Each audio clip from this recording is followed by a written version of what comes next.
7. Sabi po rito sa verse 1:7.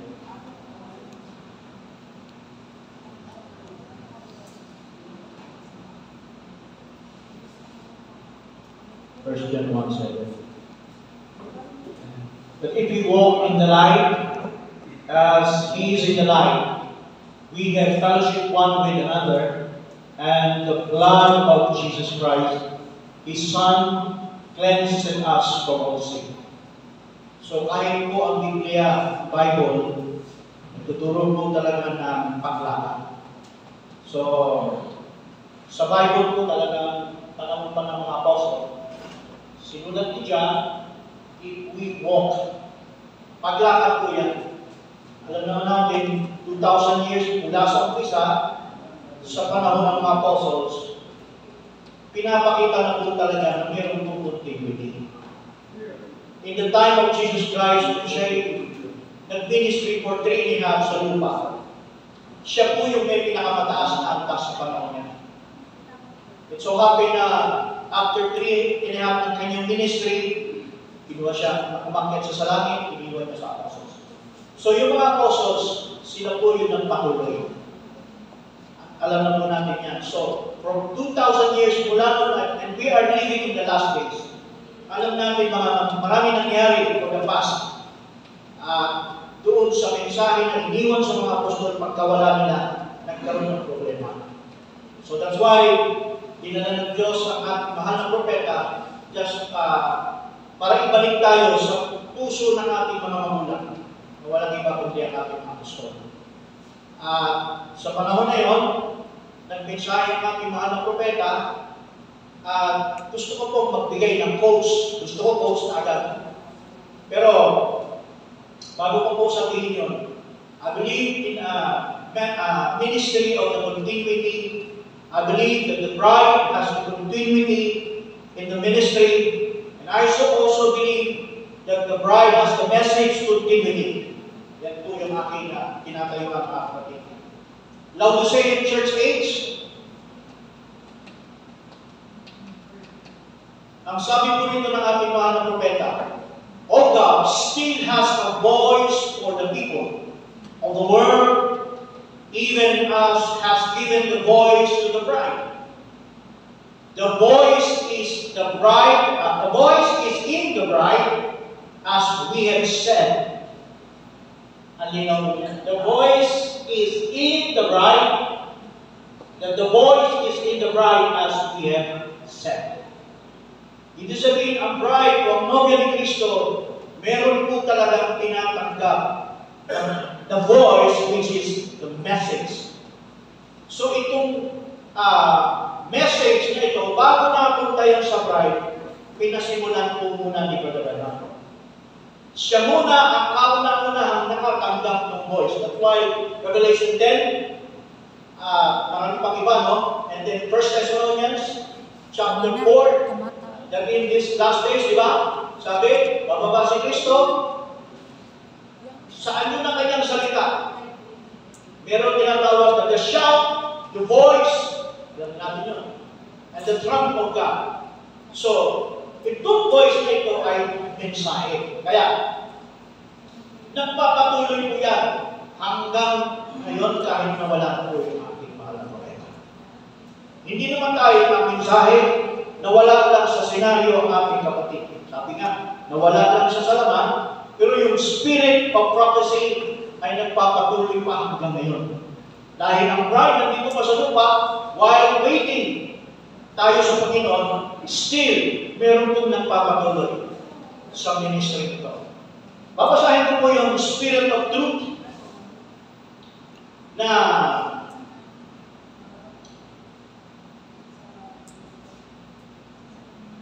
sinasabi po dito sa spoken word, original sin.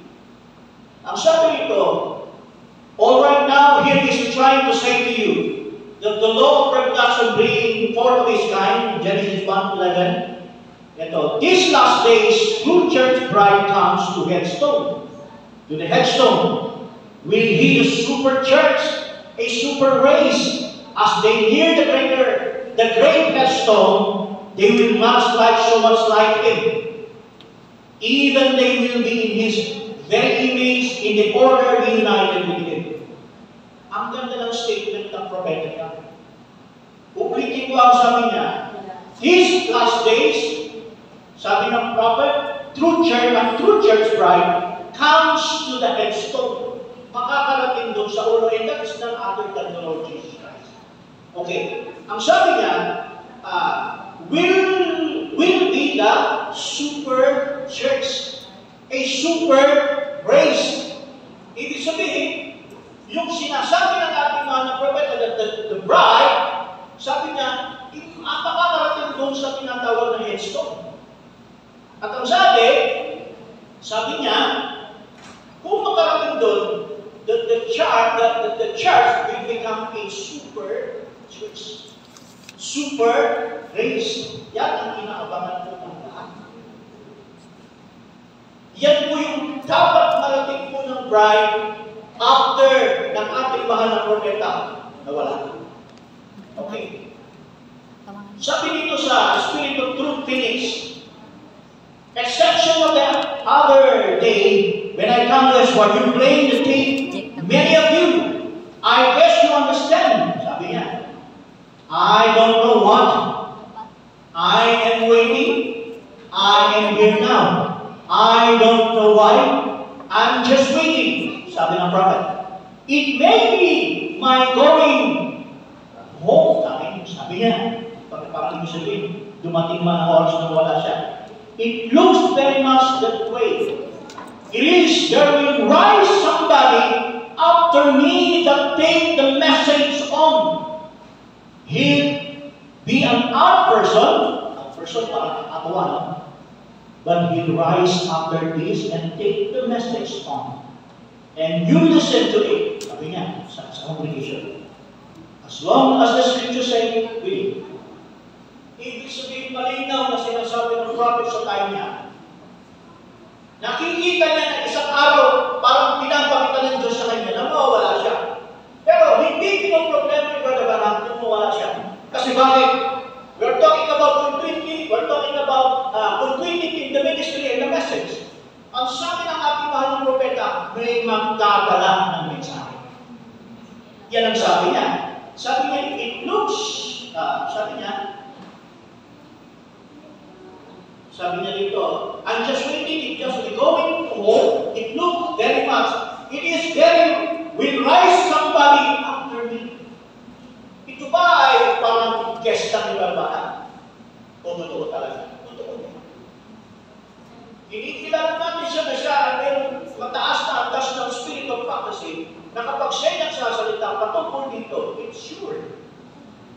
Ibig sabihin, kung siya propeta, tapos nagsasalita sa nito, hindi naman pala mangyayari. Hindi po siya propeta. So, ibig sabihin, nakikita ni Brother Branham talaga, one day,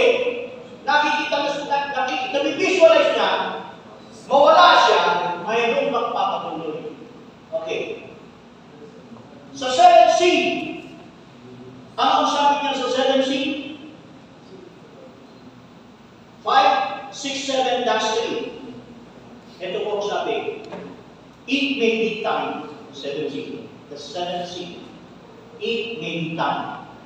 It may be the hour that this great person, tinutukoy na siya, great person, that this great person that we're expecting to rise on the sea, may rise on the sea.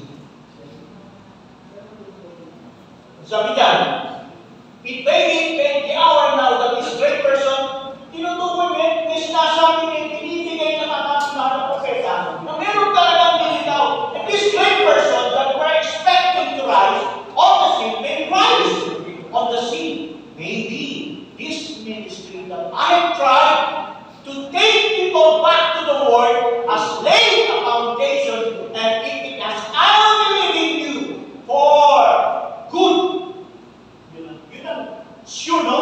Hindi sila dadalhin sa kung saan. Kundi, sabi, I believe in you for good. There won't be two of us here at the same time. See? If it is, He will increase, and I will decrease.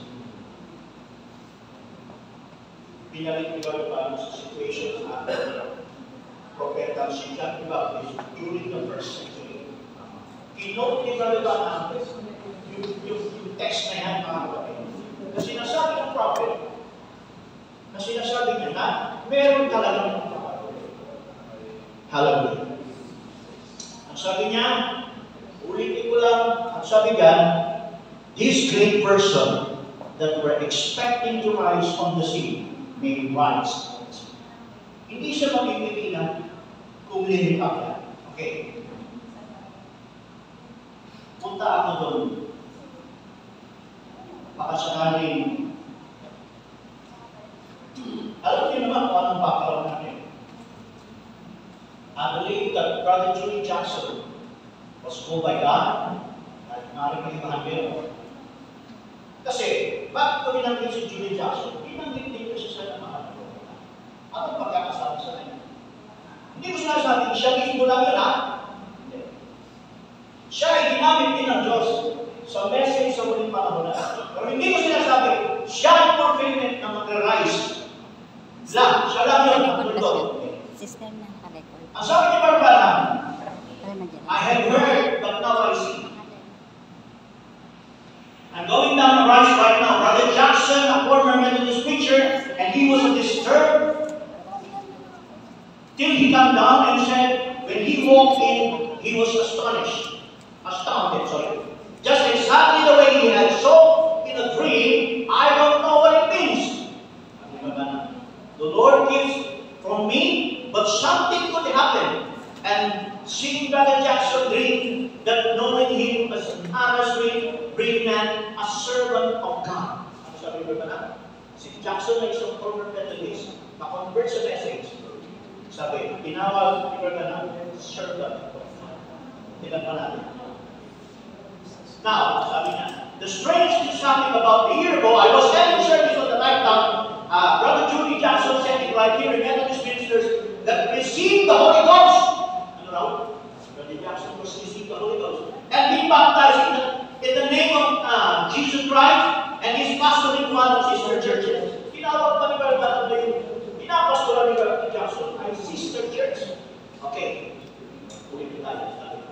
And then that word, I say this in all my heart, I don't know of any congregation in the entire world congregation together anymore where I believe the Spirit of God is done in this congregation. They got their differences.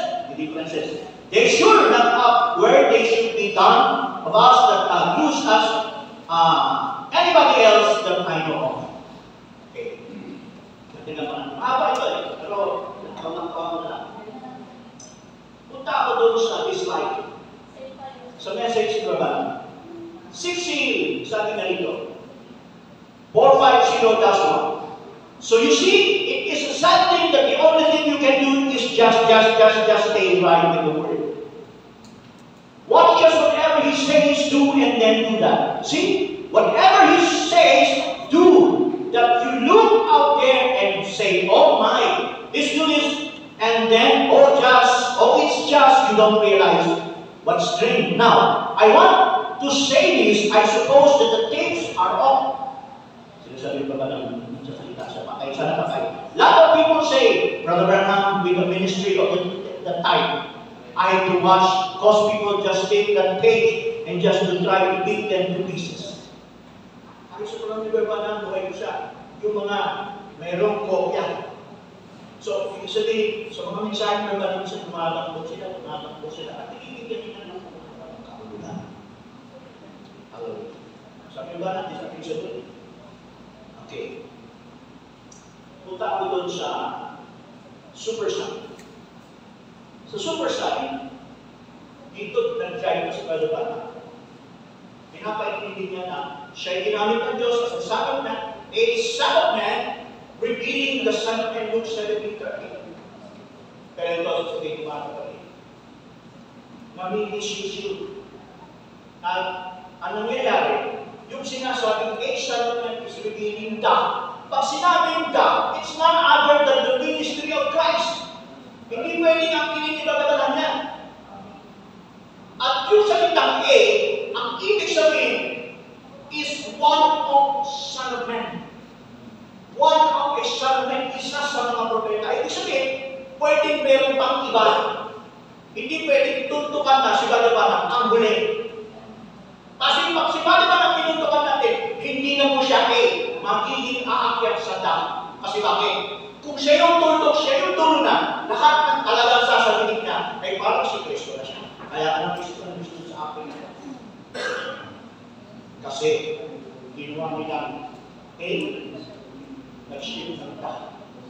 Pag sinabi dapat ituring natin isa sa mga propeta. The difference from Old and New Testament. Ano bang difference? Pagka Old Testament prophet ka, bantay ka pag once na nagkamali ka, patay. Tama yun, ba? Deuteronomy 20. Okay, sinabi siya, ito yung nangyari natin. Pero it's different from the New Testament prophet. Si Brother Branham ay New Testament prophet, but he has the anointing of the Old Testament prophet. Okay.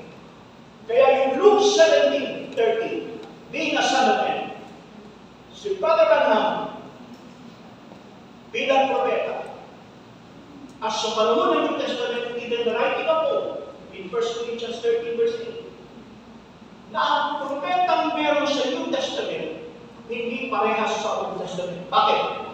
Sabi ko, Old Testament, pagkakamali ka, patay. Pero sa New Testament, ang prophet, ang sino mang nag-ministry, nagkakamali at may sablay. 1 Corinthians 13.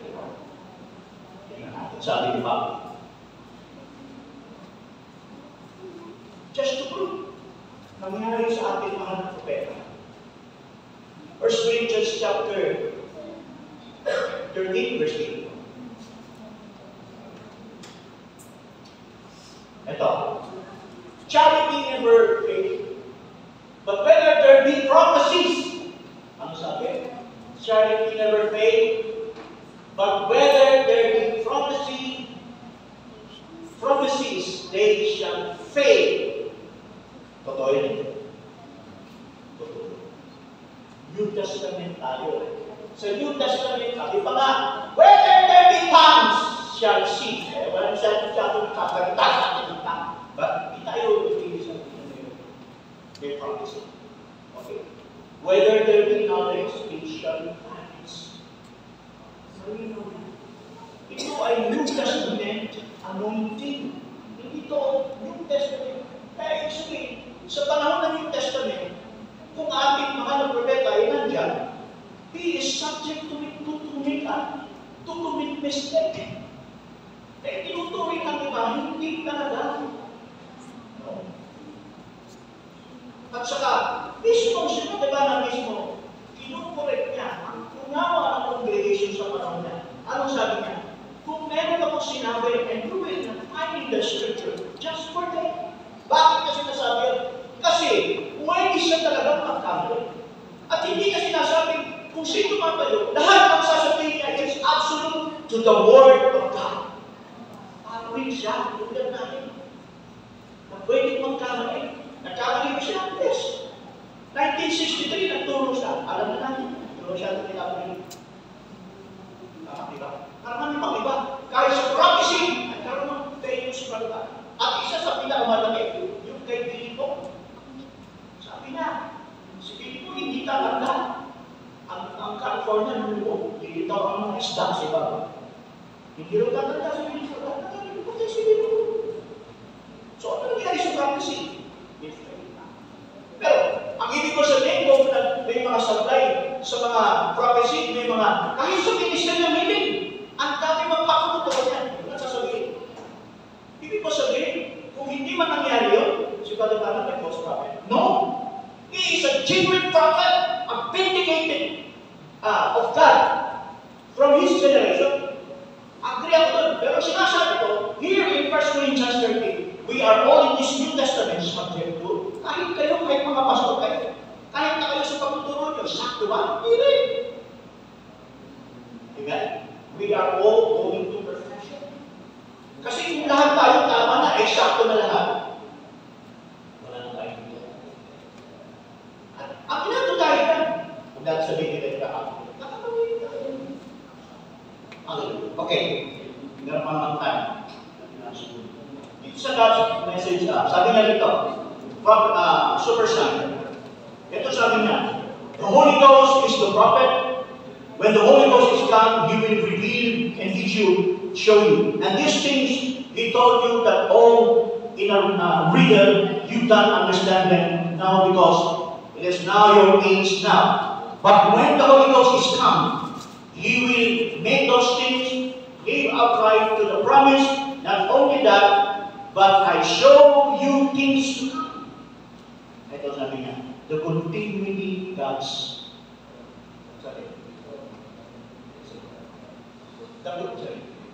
the continuity of God's word, God's promise, God's spirit, living in the hour. Once it unfold of the prophecy of this age coming to pass. What a great time! What a great time living in, and the Holy Spirit wants to show us things that has to come. Ito yung sabihin ka ang patayan po natin tulad sa panahon ni Bagalan, ang patayan ka ba ng Holy Ghost na sa atin. Ang patayan ka ba sa lahat ng mga Holy Spirit dapat, we must have received the Holy Ghost.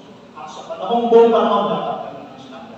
Yan ang sinasabi natin. Kahit si Bagalan ay full of the Holy Ghost, kung ang nakikinig ay walang Espiritu Santo, hindi na maiintindihan ng mensahe.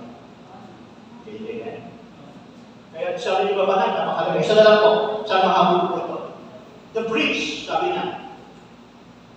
The bridge, the seven church gates.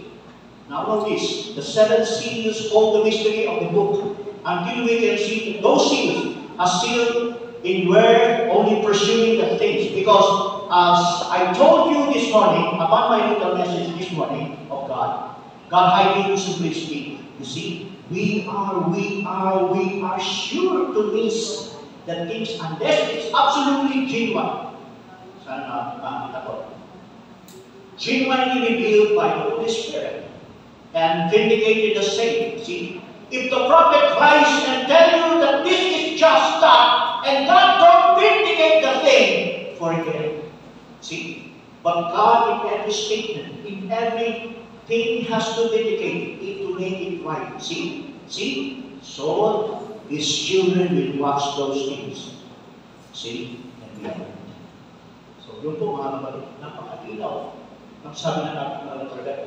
God in every statement, in everything, has to vindicate it to make it right. Trabaho po ng Diyos yun. Hindi trabaho ng sino man ang magpaunawa sa sino mang bahay na nasa lupa. Pwede lang natin sabihin lahat ng anong nakikita natin. Hindi tayo ang nagbibigay ng eksaktong nawa. And that is the Holy Ghost. Kasi bakit? Yung po yung mahalaga sa panahon ni Bapana. Kasi minsan nakatingin na sa kanya, hindi lang sa Holy Ghost na nandun sa kanya. Kaya kasi i-slice, yung mga message na sa panahon na inaayaw ni Bapana. Kasi bakit? Gusto ni Bapana ang makita, hindi yung So, it has a continuity in the ministry and also has the continuity of the message. Sabi niya, ang Bapana kanina, sa unang binasa ko, yung voice ay binigay na sa bride. At ang purpose, itong voice, itong message nito, ang sabi ng ating mahal na propeta, darating ang bride sa tinatawag na super church,